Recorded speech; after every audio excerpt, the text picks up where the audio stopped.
राधे राधे। आज आप सुनिए देवताओं द्वारा गर्भस्थ भगवान श्री कृष्ण की स्तुति। राजा कंस ने न केवल यदु भोज तथा अंधक वंशों के राज्यों तथा सूरसेन के राज्य को अपने अधिकार में कर लिया, अपितु उसने अन्य सभी असुरी राजाओं से मैत्री की स्थापित की। उनके नाम है प्रलंब, बक, चाणु, तृणावर्त, अघासुर, मुष्टिक, अरिष्ट, दिविद, पूतना, केसी तथा धेनुक। उस समय जरासंध मगध प्रांत का राजा था। इस तरह कूटनीति से कंस ने जरासंध के संरक्षण में उस समय का सबसे शक्तिशाली राज्य सुगठित कर लिया। उसने बाणासुर और भौमासुर जैसे राजाओं से भी मैत्री स्थापित कर ली। जब तक कि वह सर्वाधिक प्रबल नहीं बन गया, फिर वह यदुवंश के प्रति, जिसमें भगवान श्री कृष्ण को जन्म लेना था, अत्यधिक शत्रुता बरतने लगा। कंस के द्वारा सताए जाने के कारण यदु भोज तथा अंधक राजा विविध राज्यों यथा कुरु, पंचाल, केकय, साल्व, विदर्भ, निषद, विदेह तथा कौशल राज्य की शरण में जाने लगे। कंस ने यदु राज्य तथा उसी के साथ भोज तथा अंधक राज्यों की एकता को ध्वस्त कर दिया। उसने उस समय भारतवर्ष नाम से विख्यात विशाल भूभाग में अपनी स्थिति सबसे सुदृढ़ कर ली। जब कंस ने एक एक करके देवकी तथा वासुदेव के 6 शिशुओं को वध कर रहा था, तब कंस के अनेक मित्र तथा परिजन उसके पास पहुंचे और उन्होंने प्रार्थना की कि वह इस जघन्य कर्म को त्याग दे, किंतु बाद में वे सब कंस के प्रशंसक बन गए। जब देवकी 7वीं बार गर्भवती हुई तो उसने गर्भ के में अनंत नामक श्री कृष्ण का पूर्ण अंश प्रकट हुआ। देवकी हर्ष तथा विषाद से अभिभूत थी। वे हर्षित थी क्योंकि उन्हें पता था कि उनके गर्भ में भगवान श्री विष्णु के ने आश्रय लिया है, किंतु साथ ही वे खिन्न थी कि शिशु के उत्पन्न होते ही कंस उसका वध कर देगा। उस समय भगवान श्री कृष्ण ने कंस के द्वारा किए गए अत्याचारों से यदुओं की भयभीत स्थिति पर दयालु होकर अपनी अंतरंगी शक्ति योग माया को प्रकट होने का आदेश दिया। भगवान श्री कृष्ण संपूर्ण ब्रह्मांड के स्वामी हैं, किंतु यदुवंश के वे विशेष रूप से स्वामी हैं। योग माया श्री भगवान की प्रमुख शक्ति है। वेदों में कहा गया है कि श्री भगवान की अनेक शक्तियां हैं। परास्य शक्ति वीरविधेव सूर्यते। ये विभिन्न शक्तियां बाहर तथा भीतर से कार्य कर रही हैं और योग माया समस्त शक्तियों में प्रमुख है। उन्होंने आदेश दिया कि योग माया ब्रजभूमि वृंदावन में अवतरित हो, जो सदैव सुंदर गायों से पूरित तथा सुशोभित रहता है। वासुदेव की एक पत्नी रोहिणी वृंदावन में राजा नंद तथा रानी यशोदा के घर में निवास कर रही थी। कंस के अत्याचारों से भयभीत होकर न केवल रोहिणी अपितु अन्य अनेक यदुवंशी सारे देश में बिखर चुके थे। कुछ तो पर्वतों की गुफाओं में रह रहे थे। अतः भगवान श्री कृष्ण योगमाया के से इस प्रकार बोले, देवकी तथा वासुदेव कंस के कारागार में बंदी है और इस समय मेरा पूर्ण अंश शेष देवकी के गर्भ में है। तुम शेष को देवकी के गर्भ से रोहिणी के गर्भ में स्थानांतरित कर सकती हो। इस व्यवस्था के बाद मैं अपनी समस्त शक्तियों के सहित स्वयं देवकी के गर्भ में अवतरित होने जा रहा हूँ। फिर मैं देवकी तथा वासुदेव के पुत्र के रूप में प्रकट होऊंगा। तब तुम वृंदावन में नंद यशोदा की पुत्री के रूप में प्रकट होना। चूंकि तुम मेरी सहभागिनी के रूप में जन्मोगी और चूंकि तुम शीघ्र इंद्रिय तृप्ति की इच्छाओं को पूर्ति करोगी, अतः संसार के सभी लोग सभी प्रकार की मूल्यवान भेंटों यथा धूप, बत्ती, पुष्प तथा यज्ञ की हवि से तुम्हारी पूजा करेंगे।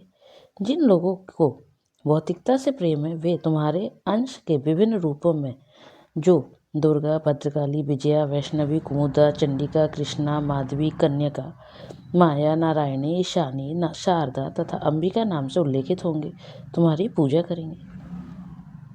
भगवान श्री कृष्ण तथा योगमाया भाई तथा बहन परम शक्तिमान तथा परम शक्ति के रूप में प्रकट हुए।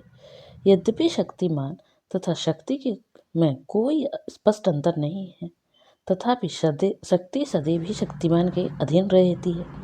जो लोग भौतिकवादी हैं वे शक्ति के उपासक हैं, किंतु जो अध्यात्मवादी हैं वे शक्तिमान के पूजक हैं। भगवान श्री कृष्ण परम शक्तिमान है और भौतिक जगत में दुर्गा परम शक्ति है। वास्तव में वैदिक संस्कृति में लोग शक्तिमान तथा शक्ति दोनों की एक साथ पूजा करते हैं। भगवान श्री विष्णु तथा देवी के ऐसे लाखों मंदिर हैं और कहीं कहीं तो इन दोनों की एक साथ पूजा की जाती है। शक्ति दुर्गा अथवा श्री कृष्ण की बहिरंगी शक्ति के उपासकों को सरलतापूर्वक सभी प्रकार की भौतिक सफलताएं प्राप्त हो सकती हैं, किंतु यदि कोई आध्यात्मिक दृष्टि से ऊपर उठना चाहता है तो उसे कृष्ण चेतना के अनुसार शक्तिमान की पूजा करनी चाहिए।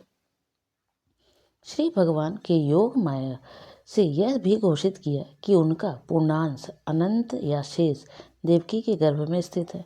रोहिणी के गर्भ में बलपूर्वक ले जाने के कारण वे संकर्षण कहलाएंगे और वे समस्त दैवी शक्ति या बल के स्रोत होंगे, जिसके द्वारा लोग जीवन का सर्वोच्च आनंद, जिसे रमण कहते हैं, प्राप्त कर सकेंगे। अतः पूर्णांश अनंत अपने अवतार के पश्चात संकर्षण या बलराम नाम से प्रसिद्ध होंगे। उपनिषदों का कथन है, नाय मात्म बल हिनने लभय। तात्पर्य यह है कि कोई परमेश्वर या किसी प्रकार के आत्म साक्षात्कार के परम स्तर को तब तक प्राप्त नहीं कर सकता जब तक बलराम की पर्याप्त कृपा न हो। बल का अर्थ शारीरिक शक्ति नहीं है, न ही शारीरिक शक्ति से किसी को आध्यात्मिक सिद्धि मिल सकती है। उसमें आध्यात्मिक शक्ति होनी चाहिए जो बलराम या संकर्षण द्वारा प्रदत्त की जाती है। अनंत या शेष उस शक्ति का स्रोत है जो समस्त लोगों को उनकी विविध स्थितियों में बनाए रखती है। भौतिक रूप से धारण करने की यह शक्ति गुरुत्वाकर्षण कहलाती है, किंतु वास्तव में यह संकर्षण शक्ति का ही प्रदर्शन है। बलराम या संकर्षण आध्यात्मिक शक्ति या आदि गुरु है। अतः भगवान श्री नित्यानंद प्रभु, जो भगवान श्री बलराम के अवतार भी हैं, आदि गुरु हैं, तथा गुरु भगवान श्री बलराम, जो कि आध्यात्मिक शक्ति प्रदान करने वाले श्री भगवान की परम शक्ति का रूप है, उनका प्रतिनिधि होता है। श्री चैतन्य चरितामृत में इसकी पुष्टि की गई है कि श्री कृष्ण की कृपा का प्रकाट्य है। जब भगवान ने योगमाया को इस तरह आदेश दिया तो उसने उनकी प्रदक्षिणा की और तब उनकी आज्ञा अनुसार वह इस भौतिक जगत में प्रकट हुई। जब श्री भगवान की परम शक्ति योगमाया ने शेष को देवकी के गर्भ से रोहिणी के गर्भ में स्थानांतरित किया तो वे दोनों ही योगमाया के वश में थी, जिसे योग निद्रा कहते हैं। जब ऐसा हो चुका तो लोगों ने समझा कि देवकी का 7वां गर्भ विनष्ट हो गया है। इस तरह यद्यपि बलराम देवकी के पुत्र रूप में अवतरित हुए, किंतु रोहिणी के गर्भ में स्थानांतरित किए जाने के कारण उनके पुत्र कहलाए। इस व्यवस्था के बाद अपने निष्काम भक्तों की रक्षा करने के लिए सदैव तत्पर रहने वाले श्री कृष्ण ने अपनी पूर्ण अचिंत्य शक्तियों सहित संपूर्ण सृष्टि के स्वामी के रूप में वसुदेव के मन में प्रवेश किया।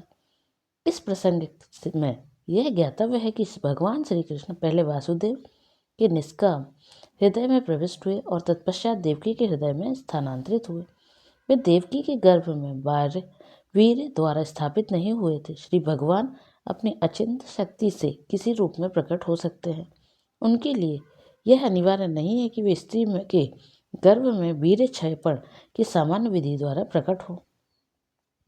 जब वसुदेव श्री भगवान को अपने हृदय में धारण किए हुए थे तो वे उस देदीप्यमान सूर्य की भांति लग रहे थे, जिसकी प्रखर किरणें सदा असह्य होती है और सामान्य जनों को झुलसाने वाली होती है। वसुदेव के शुद्ध निष्काम हृदय में स्थित श्री भगवान का रूप श्री कृष्ण के आदि रूप में भिन्न नहीं है कहीं भी, और विशेष रूप से हृदय के भीतर श्री कृष्ण के रूप का उदय धाम कहलाता है। धाम से श्री कृष्ण के केवल रूप का ही नहीं अपितु उसके नाम, गुण तथा साज सामान का भी बोध होता है। यह सब एक साथ प्रकट होता है। इस प्रकार श्री भगवान का शाश्वत रूप अपनी पूर्ण शक्तियों सहित वसुदेव के मन में, देवकी के मन में उसी तरह स्थानांतरित हुआ जिस प्रकार अस्त होते हुए सूर्य की किरणें पूर्व में उदय होने वाले पूर्ण चंद्रमा में चली जाती हैं। इस प्रकार भगवान श्री कृष्ण वसुदेव के शरीर में, देवकी के शरीर में सामान्य जीव की किसी परिस्थितियों के बिना ही प्रविष्ट हुए। चूंकि श्री कृष्ण का वहाँ थे, अतः यह समझना चाहिए कि उनके सारे पूर्ण अंश यथा नारायण तथा सभी अवतार यथा नरसिंह, बराह इत्यादि उनके साथ साथ थे और उन पर भी इस जगत की परिस्थितियां काम नहीं कर रही थी। इस प्रकार देवकी उन श्री भगवान का निवास स्थान बन गई, जो अद्वितीय है और सारी सृष्टि के कारण है। यद्यपि देवकी परम सत्य का निवास स्थान बन गई, किंतु कंस के घर के भीतर रहने के कारण वे शामित अग्नि या दुरुपयोग विद्या की भांति दिखाई पड़ती थी। जब अग्नि किसी पात्र में रखी जाती है या किसी घड़े में रखी जाती है तो अग्नि की प्रकाशमान किरणें नहीं दिखती। इसी प्रकार से वह दुरुपयुक्त ज्ञान जिससे सामान्य जनता को लाभ नहीं पहुंचता, प्रशंसित नहीं होता। इसी प्रकार देवकी कंस के महल में के कारागार की दीवारों के भीतर रखी गई थी, जिससे कोई भी उनके उस दिव्य सौंदर्य को देख नहीं सकता था जो उनके गर्भ में श्री भगवान के आने के से उत्पन्न हुआ था। किंतु कंस ने अपनी बहन के इस दिव्य सौंदर्य को देखा और वह तुरंत इस निष्कर्ष पर पहुंचा कि श्री भगवान ने उसके गर्भ में शरण ले ली है। इसके पहले वह इतनी अधिक सुंदर कभी नहीं लगती थी। वह स्पष्ट रूप से समझ गया कि देवकी के गर्भ में कोई कौतूहलपूर्ण वस्तु अवश्य है। अतः कंस विचलित हो गया। उसे विश्वास था कि भविष्य में उसका वध करने वाले श्री भगवान का आगमन हो चुका है। कंस सोचने लगा, अब देवकी का क्या किया जाए। उसके गर्भ में निश्चित रूप से श्री विष्णु या श्री कृष्ण है। अतः वह निश्चित है कि श्री कृष्ण देवताओं का उद्देश्य पूरा करने के लिए आ गए हैं। यदि मैं तुरंत देवकी का वध कर दूं तो उनके उद्देश्य विफल नहीं हो सकता। कंस भली भांति जानता था कि भगवान श्री विष्णु के उद्देश्य को कोई विफल नहीं कर सकता। कोई भी बुद्धिमान पुरुष जान सकता है कि श्री भगवान के नियमों का अतिक्रमण नहीं किया जा सकता। सारे असुर चाहे कितने भी विघ्न क्यों न डाले, श्री भगवान का उद्देश्य पूरा होकर रहेगा। कंस ने सोचा, यदि इस समय मैं देवकी को मारता हूँ तो भगवान श्री विष्णु अपनी परम इच्छा को अधिक तीव्रता से लागू करेंगे। देवकी को इस समय मारना सबसे घृणित कार्य होगा।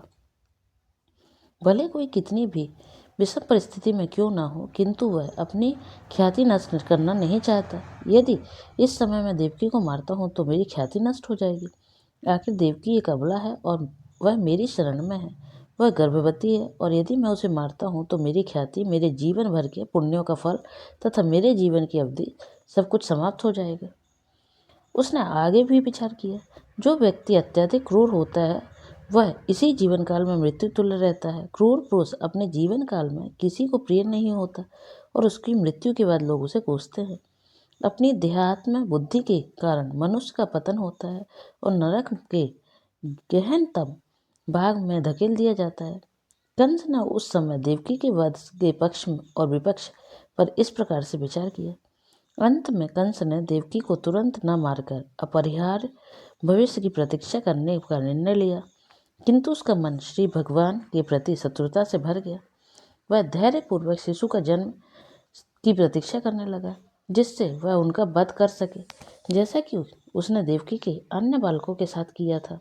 इस प्रकार वह श्री भगवान के प्रति शत्रुता के सागर में निमग्न वह बैठे थे, सोते, चलते फिरते, खाते, काम करते, जीवन की सभी अवस्थाओं में भगवान श्री कृष्ण अथवा भगवान श्री विष्णु के ही विषय में सोचने लगा।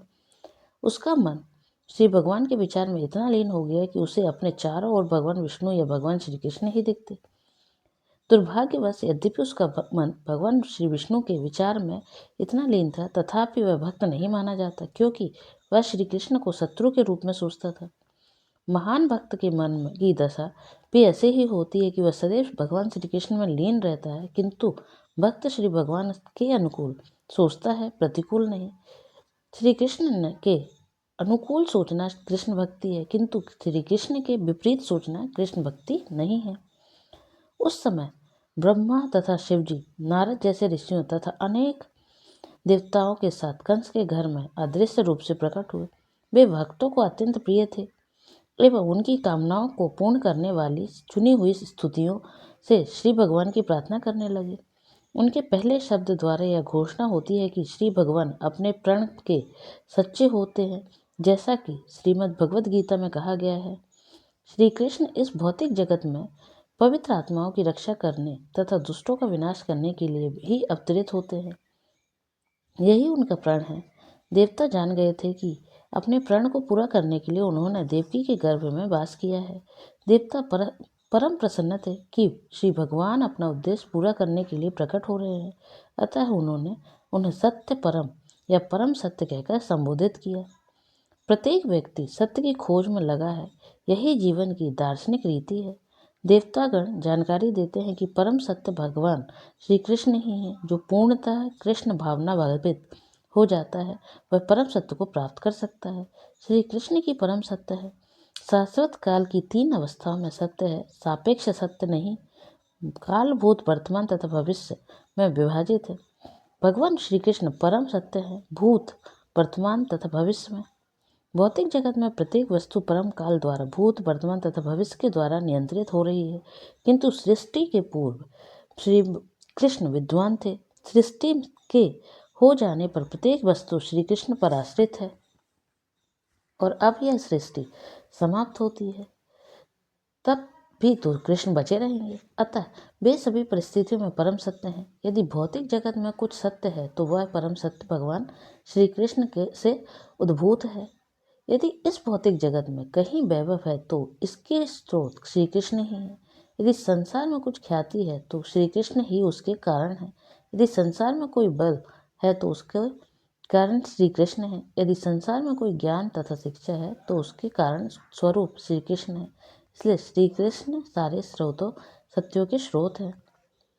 यह भौतिक जगत 5 प्रमुख तत्वों पृथ्वी, जल, अग्नि, वायु तथा आकाश से बना हुआ है और ये सारे तत्व श्री कृष्ण से ही उद्भूत है। भौतिक विज्ञानी उन 5 मूल तत्वों को भौतिक सृष्टि का कारण मानते हैं, किंतु ये सारे तत्व अपनी स्थूल या सूक्ष्म अवस्थाओं में श्री कृष्ण द्वारा ही उत्पन्न है। इस भौतिक जगत में कार्यरत समस्त जीव भी उनकी तटस्थता शक्ति से के प्रतिफल है। श्रीमद् भगवद गीता के 7वें अध्याय में स्पष्ट कहा गया है कि यह सारा संसार श्री कृष्ण की परा तथा अपरा नामक 2 प्रकार की शक्तियों का संयोग है।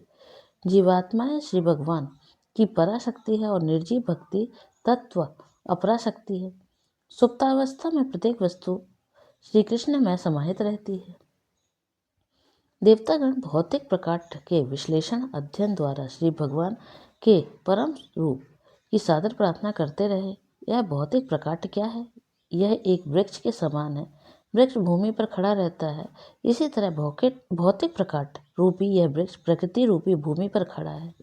यह भौतिक प्रकाट की तुलना वृक्ष से की जाती है क्योंकि समय आने पर वृक्ष को काट लिया जाता है। वृक्ष का अर्थ है वह जो अंततः काट लिया जाएगा। अतः भौतिक प्रकाट का यह वृक्ष परम सत्य नहीं माना जा सकता क्योंकि इस पर काल का प्रभाव पड़ता है, किंतु श्री विष्णु का शरीर शाश्वत है। वे भौतिक प्रकाट से पहले ही विद्वान थे, भौतिक जगत के अस्तित्व में होने पर भी विद्वान है और जब इसका विलय हो जाएगा तब भी वे विद्वान रहेंगे। अतः केवल श्री कृष्ण को ही परम सत्य माना जा सकता है। कठोपनिषद में भी प्रकृति रूपी भूमि पर खड़े हुए भौतिक जगत रूपी वृक्ष का उदाहरण मिलता है। इस वृक्ष में 2 प्रकार के फल होते हैं, सुख या दुख। इस शरीर रूपी वृक्ष में रहने वाले प्राणी 2 पक्षियों के समान होते हैं। एक पक्षी श्री कृष्ण का अंतर्यामी स्वरूप है जो परमात्मा कहलाता है और दूसरा पक्षी जीव है। जीव इस भौतिक जगत के फलों को खा रहा है, कभी यह सुख का फल खाता है तो कभी दुख का फल, किंतु दूसरा पक्षी सुख या दुख के फलों को खाने में रुचि नहीं लेता क्योंकि वह आत्मतुष्ट है। कठोपनिषद में कहा गया है कि इस शरीर रूपी वृक्ष का एक पक्षी फल खा रहा है और दूसरा पक्षी केवल साक्षी रूप में देख रहा है। इस वृक्ष की जड़ें 3 दिशाओं में फैली हैं। इसका अर्थ यह हुआ कि वृक्ष की ये जड़ें प्रकृति के 3 गुण हैं, सतो, रजो तथा तमोगुण। जिस प्रकार वृक्ष की जड़ें फैलती हैं उसी प्रकार प्रकृति के गुणों के संसर्ग से मनुष्य अपनी जीवन अवधि बढ़ाता है। इन फलों का स्वाद 4 प्रकार का है, धर्म, अर्थ, काम तथा मोक्ष। प्रकृति में तीनों गुणों के साथ विभिन्न प्रकार के संसर्गों के फलस्वरूप जीव विभिन्न प्रकार के धर्म, अर्थ, काम तथा मोक्ष का स्वाद लेता है। व्यवहारिक रूप से सारा भौतिक कार्य अज्ञान में किया गया जाता है, किंतु 3 प्रकार के गुण होने से कभी कभी यह ज्ञान सतो या रजोगुण में से आच्छादित रहता है। इन भौतिक फलों का स्वाद 5 इंद्रियों द्वारा ग्रहण किया जाता है। 5 इंद्रियां जिनके द्वारा ज्ञान अर्जित किया जाता है 6 प्रकार के कोड़ों से प्रभावित होती है, शोक, मोह, दुर्बलता, मृत्यु, भूख तथा प्यास। यह भौतिक शरीर या भौतिक जगत 7 कोशों से ढका है, त्वचा, पेशी, मांस, मज्जा, अस्थि, वसा तथा वीर्य। वृक्ष की 8 शाखाएं हैं: पृथ्वी, जल, अग्नि, वायु, शून्य, मन, बुद्धि तथा अहंकार। इस शरीर में 9 द्वार हैं: 2 आंखें, 2 नथुने, 2 कान, 1 मुंह, 1 श्वेत, 1 गुदा तथा इस शरीर में के भीतर 10 प्रकार की आंतरिक वायु है: प्राण, अपान, उदान, व्यान, समान, नाग, कूर्म, क्रकर, देवदत्त और धनंजय। जैसा कि ऊपर कहा जा चुका है, इस वृक्ष पर बैठे 2 पक्षी जीवात्मक तथा अंतर्यामी श्री भगवान हैं। यहाँ पर वर्णित भौतिक जगत के मूल कारण श्री भगवान ही हैं। वे अपना विस्तार करते हैं और भौतिक जगत में के 3 गुणों को अपने अधिकार में करते हैं। विष्णु सतोगुण को संभालते हैं, ब्रह्मा रजोगुण को और शिवजी तमोगुण का भार ग्रहण करते हैं। ब्रह्मा रजोगुण से इस सृष्टि को उत्पन्न करते हैं, विष्णु सतोगुण से इसका पालन करते हैं और शिव तमोगुण से इसका संहार करते हैं। अतः संपूर्ण सृष्टि परमेश्वर पर आश्रित है। वे ही इसकी उत्पत्ति, पालन तथा संहार के कारण हैं। और जब इस संपूर्ण सृष्टि का विलय हो जाता है तो श्री भगवान की शक्ति के रूप में यह सूक्ष्म सृष्टि श्री भगवान के शरीर में के भीतर स्थित रहती है। देवताओं की स्तुति कि इस समय परमेश्वर श्री कृष्ण केवल इस जगत के पालन हेतु जन्म ले रहे हैं। वास्तव में परम कारण एक ही है, किंतु प्रकृति के 3 गुणों के भीतर भ्रमित हो जाने के कारण अल्पज्ञानी व्यक्ति समझते हैं कि यह जगत विभिन्न कारणों से प्रकट हो रहा है। जो बुद्धिमान है वे देख सकते हैं कि इसका कारण एक श्री भगवान श्री कृष्ण है। जैसा ब्रह्म संहिता में कहा गया है, ईश्वराय परम कृष्ण सर्व कारण कारणम। भगवान श्री कृष्ण समस्त कारणों के कारण है। ब्रह्मा सृष्टि के लिए नियुक्त किए गए प्रतिनिधि हैं, विष्णु पालन के लिए श्री कृष्ण के अंश है और शिवजी विलय के लिए श्री कृष्ण के अंश है। देवताओं ने स्तुति की, हे स्वामी, आपके शाश्वत रूप को समझ पाना दुष्कर है। सामान्य जन आपके वास्तविक रूप को समझने में अक्षम रहते हैं।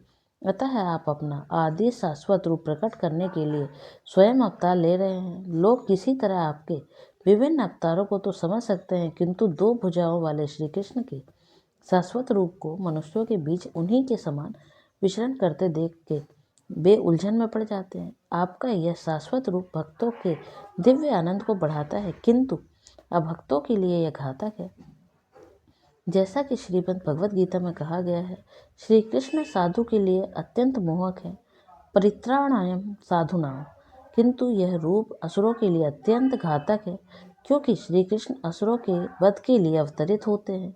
अतः वे एक ही साथ भक्तों के लिए मोहक और असुरों के लिए घातक है। हे कमल के समान नेत्रों वाले प्रभु, आप शुद्ध स्तव के स्रोत हैं। ऐसे अनेक ऋषि हैं जिन्होंने केवल समाधि के द्वारा या आपके चरण कमलों के आध्यात्मिक ध्यान के द्वारा और इस तरह आपके विचार के में लीन होकर प्रकृति द्वारा उत्पन्न अज्ञान के महासागर को गोपद के समान वाले जल के समान बना दिया है। ध्यान का उद्देश्य मन को श्री भगवत के चरण कमलों में से प्रारंभ करके उन पर केंद्रित करना है। श्री भगवान के चरण कमलों के ध्यान से ही बड़े बड़े मुनि इस विशाल भवसागर को बिना कठिनाई से पार कर लेते हैं। यह था देवताओं द्वारा गर्भस्थ भगवान श्री कृष्ण की स्तुति का पहला पार्ट। दूसरे पार्ट के लिए चैनल से जुड़े रहिए। तब तक के लिए राधे राधे।